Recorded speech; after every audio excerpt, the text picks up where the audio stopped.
Chapter 4. Sighting a Whale. Life at sea was hard work. I was learning something new about whaling every day. We were hunting the whales to get rich oil from their fat or blubber. The blubber was boiled in big pots until it melted into oil. This oil was used around the world for lamps. Whale oil burned clean, without smoke, and for a long time. When the oil hardened, it turned to wax, which was used to make candles. Lamps and candles were the only way people had to light their homes at night. That is why whaling was so important. Many weeks went by, and we had not yet seen a whale. One day, the sea was very calm, and the men were sitting out on the deck weaving rugs they made from straw-like rope. Tashtigo was sitting high up in the masthead, keeping a lookout. The men were singing and whistling sea songs. Suddenly, from above, Tashtigo cried out, "There she blows!" He had spotted a whale. Everyone dropped his weaving and stood up to look where Tashtigo was pointing. My heart was pounding as I pushed through the men to get a better look. At last, I said to myself, this was the moment I had been waiting for. Off in the distance, a thin stream of bubbles shooting straight up in the air could be seen. Then another, and another. It was a whole group of whales. There are many kinds and sizes of whales. They are not really fish, they are mammals. Fish breathe through their gills underwater, but whales must swim to the surface for air. They breathe through a hole on top of their head called a spout, and they blow out a shower of mist like a water fountain. When a sailor sees this burst of spray, he knows it is a whale. My hands trembled with excitement. My mind was spinning, trying to remember what I was supposed to do. Suddenly, Captain Ahab appeared on deck. He yelled out to all the sailors, "All hands on deck! Get the boats in the water!" The crew was running in all directions. One boat was already in the water, and the men were holding their oars. Ahab reached down to lift the deck hatch, and 5 strange yellow-skinned men scrambled out. Ahab did not seem surprised to see them. "Who are they?" I asked. "Stowaways," said Stubb. Captain Ahab had brought them aboard to help with the hunt. These men were from Manila, where whale hunters were said to be the most fearless in the world. The captain turned to his crew and gave the order, "Lower away! What are you waiting for, you dogs? After the whale!" To the strange men from Manila, he gave additional orders. Then he turned to me and the other men staring at the stowaways. "What are you doing standing there staring? Get going, men!" We all knew what to do. The other whaling boats, hung by ropes along the sides of the great ship, were lowered into the water. We jumped into the boats to set off to catch up with the whale. A few other sailors remained on board, pulling hard on the heavy ropes that lowered our boats down into the sea. Once the boats hit the water, the men still on deck took great leaps off of the Pequod and landed in the whaling boats. "To the whales, men!" shouted Ahab. Taking hold of the oars, the crew bent way over until their noses touched their knees. Then they pulled the oars hard through the water, their heads coming up all together in one motion like a wave. They did this again and again as Captain Ahab shouted at them, "Pull harder, lads! Break your backs! Faster to the whale!" I was sitting toward the middle of one of the boats, rowing as fast and hard as I could. Every muscle in my body worked, tugging at the oars as the boat streamed swiftly over the water. My face and neck were drenched in sweat. "After the whale!" cried Ahab. We kept rowing and rowing, and I thought my back would break from the pain of stretching so hard. My fingers stung from pulling on the rough wooden oars. The muscles in my arms and legs bulged hard as rocks under my skin. "Why can't you pull harder, you sea dogs? Stop sleeping! We have a whale to kill! Get going!" screamed Ahab. The boats climbed the waves, bows pointing up to the sky. Reaching the top of the wave, the boat dipped over the knife-like edge and sent us crashing downward again.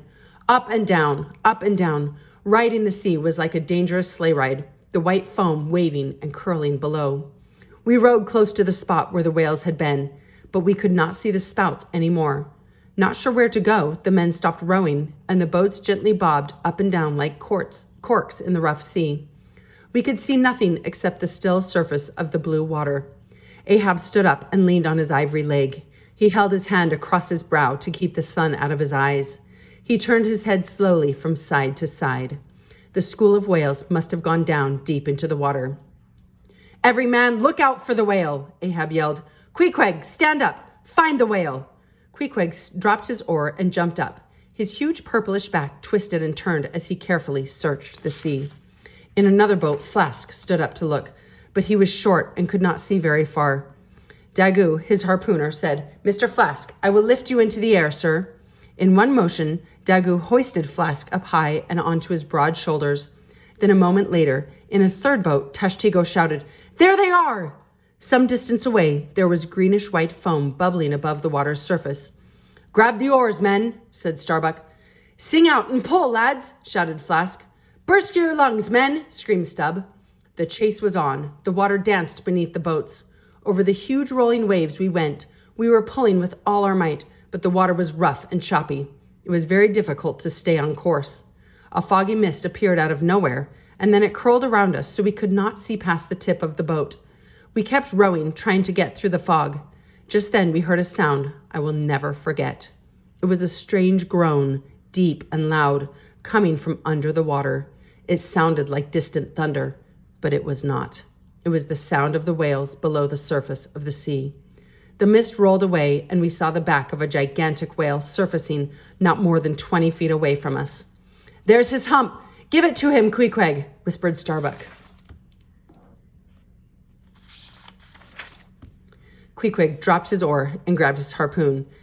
He drew back his arm, taking a second to steady his aim. With one great motion, he threw that spear straight at the whale. The harpoon sank deep into the whale's side. The whale slid under the boat. He rolled like an earthquake beneath us. Then the boat shot out of the water high into the air, and the men tumbled out and crashed down into the sea. The men choked on salt water and gulped for air. 1 minute I was flying through the air, and the next I was plunging head first into the water, knocking the wind out of my lungs. For a moment I did not know what happened, but I quickly fanned my legs like a fish struggling to get to the surface. The whale swam away. The men, gulping for air and choking on salt water, grabbed at oars and the sides of the boat. All our strength was gone. We weakly pulled ourselves up into the boat. The water in the boat was almost up to our knees, and we had to bail it out. We sat back for a minute and took deep breaths of air. We looked around, but the other boats and the Pequod were not in sight. We called out into the emptiness, but no one answered. Banged and bruised, we were greatly worried when we saw the sun going down. In a little while, the boat was drifting in total darkness. At last, Starbuck managed to strike the waterproof match to light our lantern, but no one saw our sign for help. Soaking wet and shivering cold, we bobbed through the long night. Our lamp gave off an eerie glow, guiding us into the black unknown that lay before us. Chapter 5. Stubb kills a whale. After many hours, the sky began to whiten as morning arrived. Through the dewy mist, a large shadow appeared, and we heard the faint creaking of ropes and slapping of water against wood. The Pequod! We shouted and cried in joy as we straightened our oars and rowed towards the ship. She looked like a big mother hen waiting for her chicks to come back home to her. Weary, but with tears of happiness, we hoisted our boats up to the topsides. Once aboard, we cruised the sea, searching for the other men. By mid-morning, we found the others, stranded and waiting for rescue. They were so tired they could barely speak.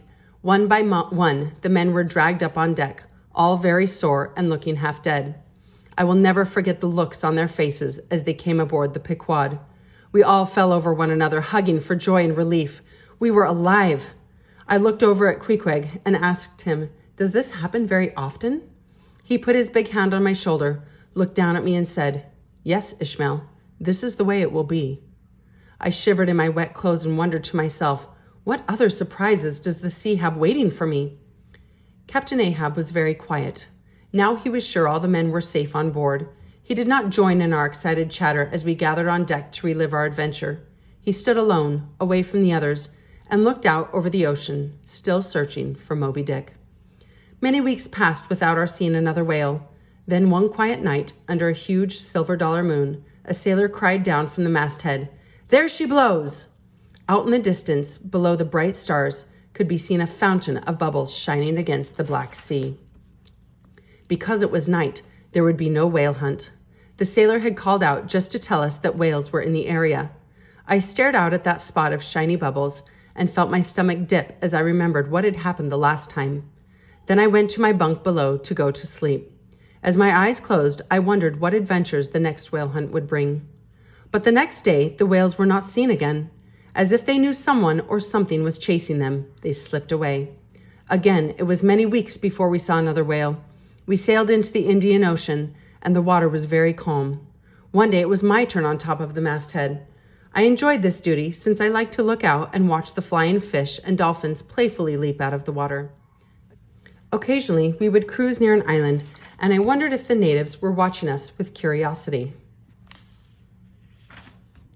I imagined them standing near the shore under the palm trees. Perhaps they had their spears in hand as they looked out at the great Pequod.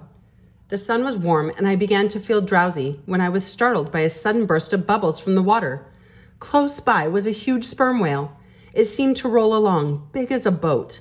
Its back was as shiny as a mirror. Ahab spotted the whale when I did, and soon the boats glided off quietly so we would not scare away the whale. It must have seen us, because suddenly it turned and flipped its huge tail 40 feet in the air. Then it sank out of sight. For several moments, the boats rocked from side to side, and we hung on for dear life. After a while, the water calmed a bit, and we looked around us for the whale. Just when we thought it was gone, its huge head pushed out of the water, only a few yards from Stubb's boat. "Go get it, men," said Stubb. "Keep cool, keep cool." Forgetting their fear, the men rowed ahead until the whale and Stubb were face to face. "Stand up, Tashtego! Come here and give it to him." Tashtego jumped up and sailed his harpoon straight into the whale. It was a perfect shot. The whale dove down into the water, causing huge waves that turned the boat around and around as if it were caught in a whirlpool. "Turn the boat around," yelled Stubb. The oarsmen pulled hard on the oars, digging into the swirling sea to spin the boat around to face the whale. The giant head came up again. Its mouth opened wide, showing huge, pointed white teeth. Stubb grabbed a spear and plunged it into the whale's mouth. Bright red blood poured out of its head. He speared it again and again. The whale's body shook for some time, and then all the life went out of it. "He's dead, Mr. Stubb," said Daggoo. "Yes, haul him in, lads," said Stubb. A proud look shone on his face. He knew he had done his job well, and he grinned behind his pipe. The excitement of the chase and the kill was over.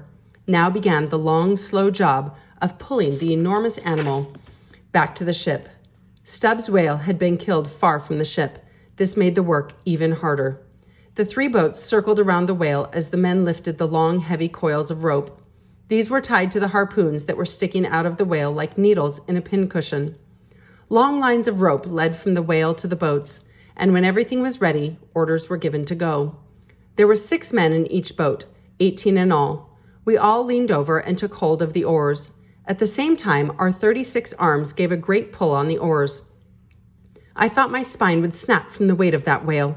It is hard enough to row the boats through the water without towing a whale, but with one, the work is nearly impossible.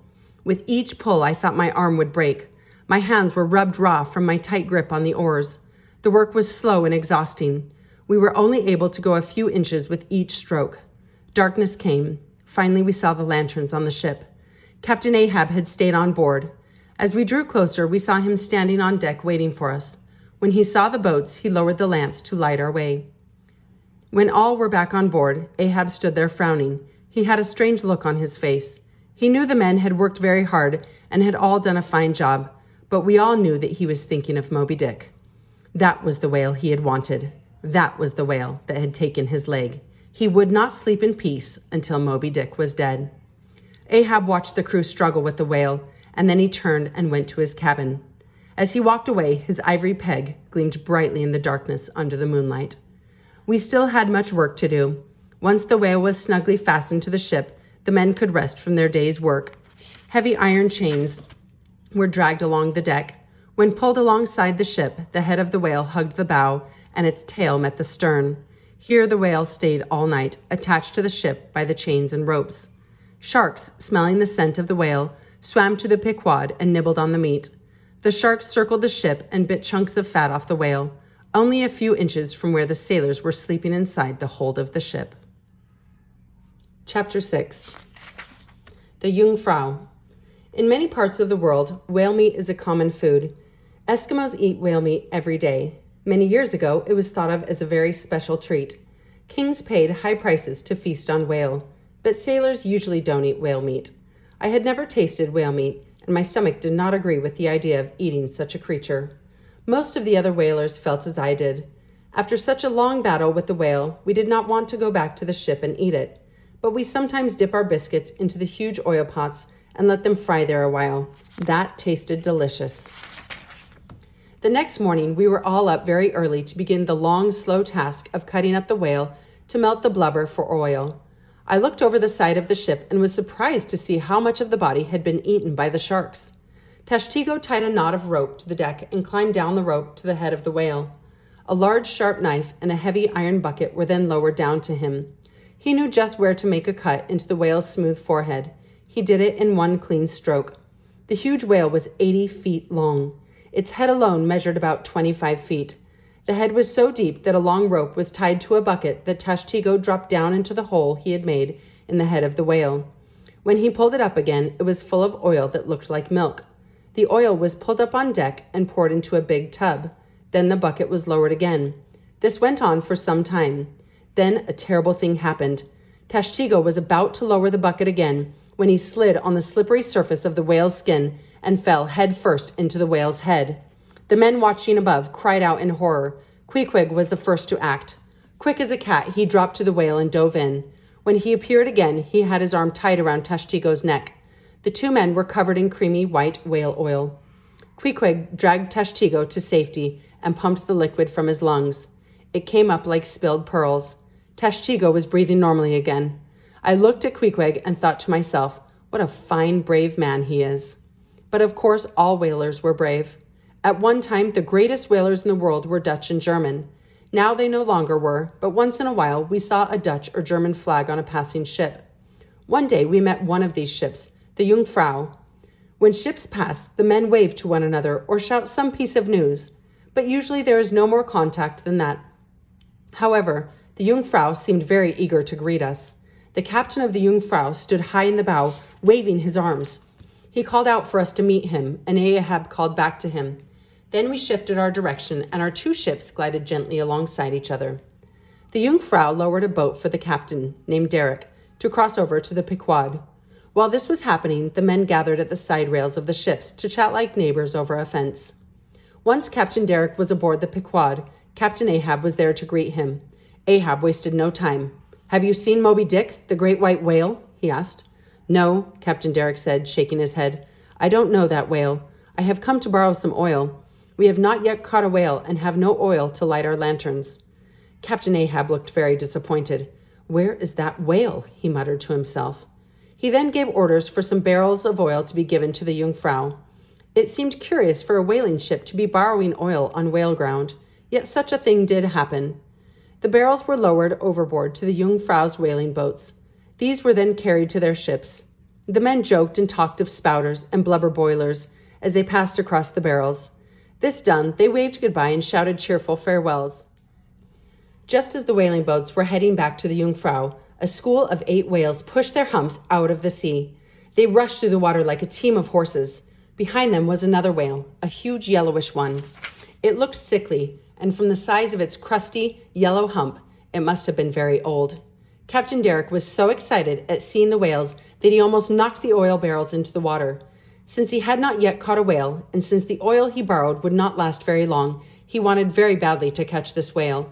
He jumped up and started shouting orders to his men, who were so surprised to finally see a whale that for a short time there was much confusion aboard the Jungfrau. The Pequod's crew laughed at the sight and gathered around to watch. The big old whale emerged again and gave out a sickly groan. "Maybe he has a stomach ache," joked Stubb. "Think of it, a stomach ache 50 feet long." As the whale surfaced higher, we could see it only had one fin. "Wait, old chap," said Flask to the whale. "I'll make you a sling for that stump." Then Stubb yelled, "Who says it's the Jungfrau's whale, men? I say it's anybody's whale. What do you say? Should we join the chase?" Loud cheers went up from the crew. "Aye, aye! After the whale! May the best man win!" With great speed, the men scrambled to let down the boats. Soon they were swiftly rowing toward the whale. The other 8 whales, having sensed the danger, were well out of reach. It was the old yellow whale that was being hunted now, one that would yield many barrels of oil. The Jungfrau's boats were quite a bit ahead, leaving choppy waters for the Pequod crew. This angered Stubb, who cried, "Those ungrateful dogs! That's the thanks they give us for our oil? Are we going to let those rascals beat us?" "No," yelled the men. "Then after them, men! A bottle of brandy to the man who sinks the whale," promised Stubb. The chase was on, and the Pequod crew soon managed to overtake Captain Derek's boats. But once out in the wide waters, It was the whale who had outsmarted us all. We waited for over an hour, but the whale had escaped and was nowhere to be seen. As the sun began to set, we turned our boats around and headed back to the ship. In the last light of day, we could see the sails of the Jungfrau in the distance, continuing her search for whales.